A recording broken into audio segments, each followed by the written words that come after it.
Du hast mir ein tolles Leben versprochen. Das ist es nicht. Selvi, du hast ja recht, ich weiß, aber ich... Gar nichts verstehst du. Nicht mal, als ich dir gesagt habe, dass ich fast verhungert bin, hast du was unternommen. Ich dachte, dass ich vielleicht... Du nutzt mich einfach immer nur aus. Nein, das stimmt nicht. Und ob das stimmt? Nicht. Du nutzt mich nur aus.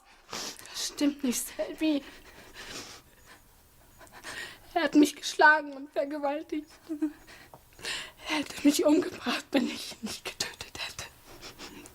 Verstehst du das? Ich habe das für uns gemacht. Ich hatte so Angst, dass du weggehst von mir. Du bist alles, was ich habe. Worum geht's? Ich bin seine Schwägerin.